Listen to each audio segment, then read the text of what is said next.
So this is Henry, or known as Jack of all trades, JOAT, or you can call me JOAT. This video I'm talking about the placement of your solar panels. As you can see, this one early morning, the shade hits the panels and reduces the output. The other pictures here show later in the day. This is in the winter solstice where the worst angle is.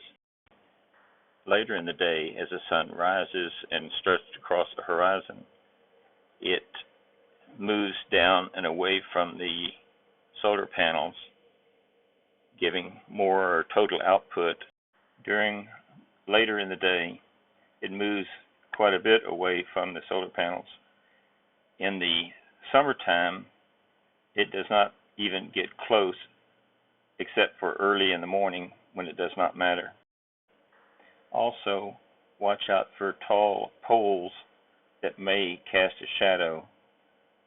If it blocks an individual cell, it's not so bad, but when they're in a string, it will affect all of the solar panels, and you may want to change your location, or if you can, take the top off the pole that is hitting your solar panels to enable the best output.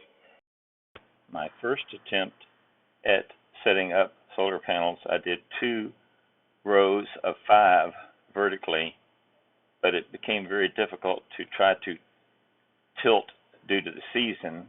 I had to use a jack to raise or lower the panel and then use my unistrut to support it.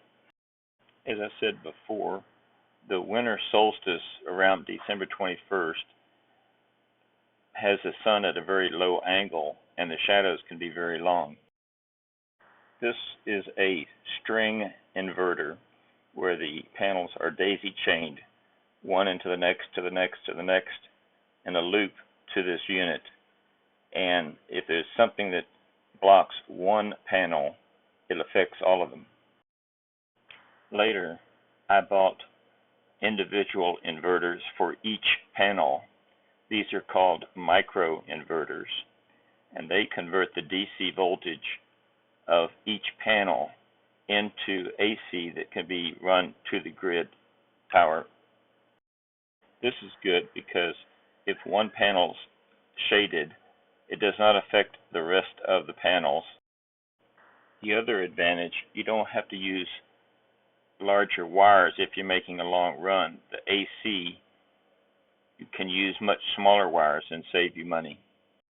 On my second design, I used 8-foot 4x6 post, 8 foot long, dug down about 2.5 foot, and used poured concrete to stabilize it.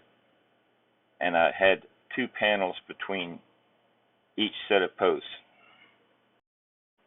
When I tried to trench, it turned out the ground was a bit wet, so I had to clean it out with what we call a sharpshooter shovel to be able to put the conduit between the different rows solar panels. I failed to mention earlier, it's best to measure the length and width of your panels so you can get the correct spacing on your poles. I found a place that had surplus metal boxes that I was able to purchase one to put my string inverter to protect it from the weather. This is a picture of my panels presently. The last 14 still need to be connected and inspected by the service company. You will need to connect your power to the grid voltage. I chose to do it right at the pole where my meter is. I put a disconnect box that will disable the power to and from the grid voltage and the solar panels. This is required here to protect the servicemen on the grid poles from backfeeding power and possibly injuring them. When you're laying your trench in to run your cables for your wiring, make sure there's nothing already in the ground that you'll run into. That way you'll be able to pull your wires through and interconnect the different rows of solar panels.